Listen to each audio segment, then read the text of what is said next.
Today we are talking about squares, triangles, and circles.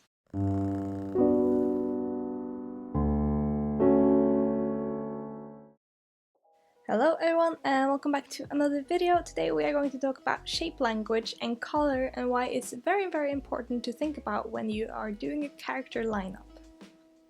So if you have been watching my channel for a while or at least seen some of my videos, you might be familiar with the character on the screen right now.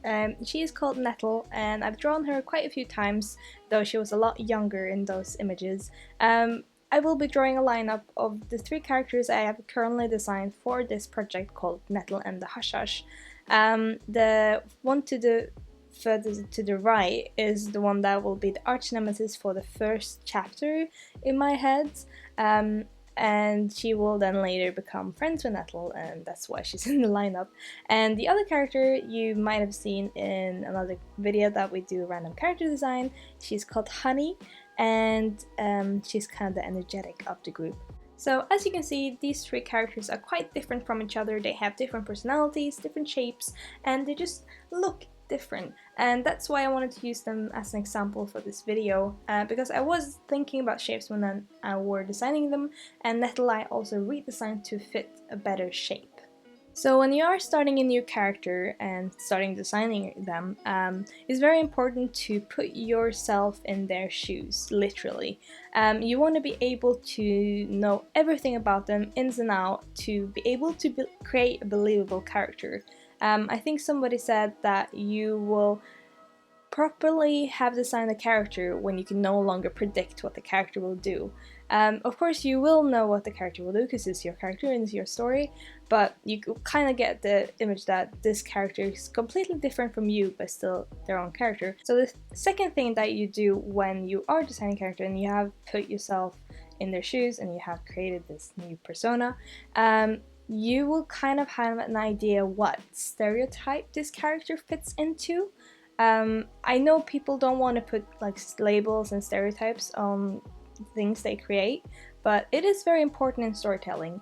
We do like to recognize different characters in what we read from what we know. So if we know a very cute person is very innocent, to be able to relate to that character in the book, they have to be quite similar. So that's kind of the stereotypical story creation kind of thing. So when you're creating a character, you will find them kind of fitting into multiple, and maybe just one, but mostly multiple stereotypes in society.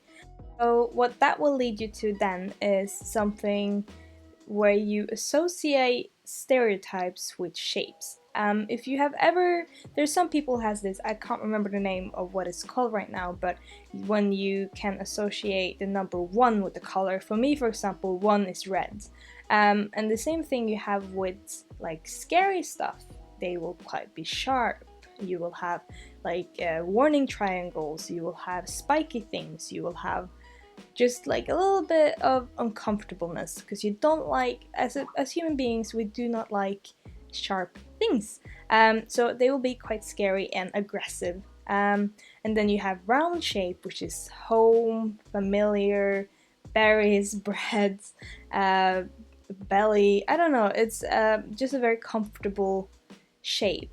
And then you have a box, which is very stable. It's very stable, heavy, grounded. So when you look at these shapes in that way, you will kind of be able to give these shapes characters in a way.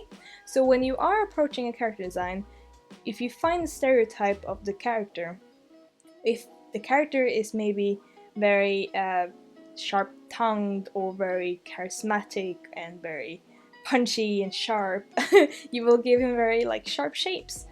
This is something that you can see all over stylized characters. They will have stylized shapes, and it's a very good thing to think about, because when you then look at the character, you will see the shapes and then you will associate the shapes with a type of character or a type of feeling sharp, and then that will kind of enhance and build up the character even more. So when you see the silhouette and the character from afar without even knowing who they are, you can already tell kind of what the character will be. So that will be silhouettes, and it's very important to have good silhouettes as well.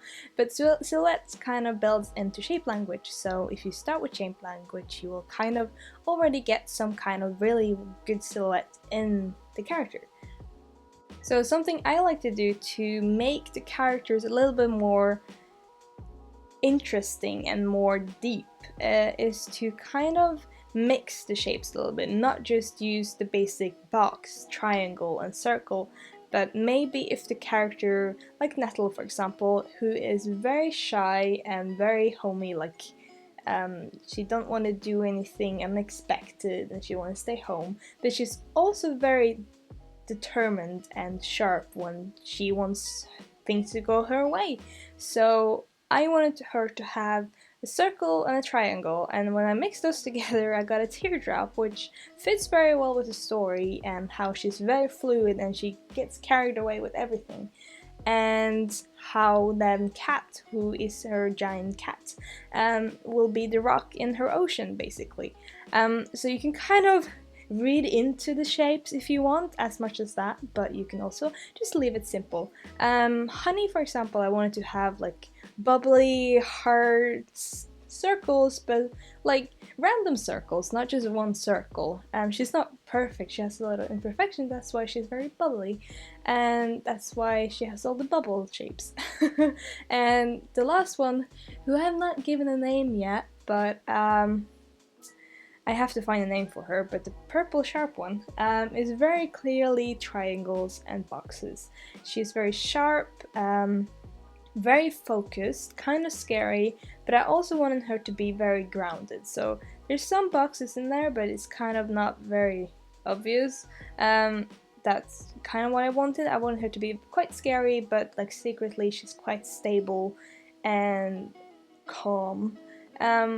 So yeah, that's what my characters are based off of. So when you are designing a character, you have to figure out who they are to make a good shape language and figure out what shapes will fit them.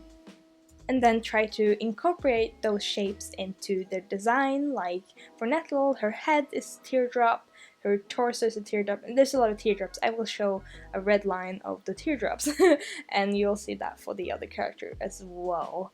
So the other thing that I wanted to talk about was color in the lineup. As you can see that I've started coloring, and I already knew that NatHH would be yellow.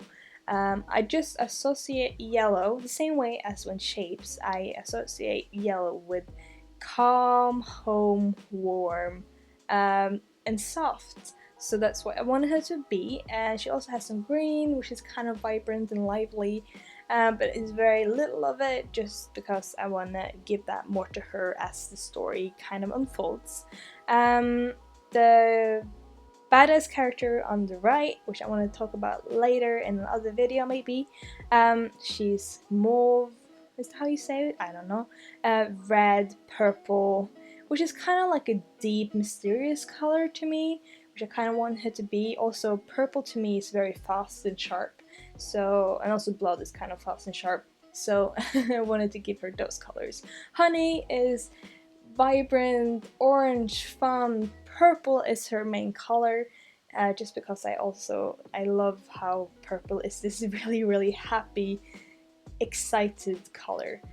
So as you can hear from me, that when you are giving your characters colors and shapes, it's very much about how you read characters and shapes. If you have trouble with figuring out what shapes corresponds to what personalities, and the same with color, then I'm pretty sure there should be a guide up somewhere online. If there isn't, I am very tempted to make one, so you can kind of figure out easily what shapes could work for your character. But also how you read stuff is very, very individual. Anyway guys, that is it for this week. I hope you guys learned something. If you already knew about shape language, because Disney always uses shape language, well then I'm sorry you have to sit through this. I hope you liked watching my drawing anyway. If you have any questions, comments, good criticism, anything you like, please comment that in the comment section and I will reply as soon as I can. And if you like this video, you can like it, and if you haven't seen my videos before and you like my drawings, you can subscribe because I do videos every Friday, and I do want to start doing more streams as well, which will be very, very exciting. But anyway guys, I hope you have a wonderful, wonderful weekend, and I will see you guys in my next video. Bye bye!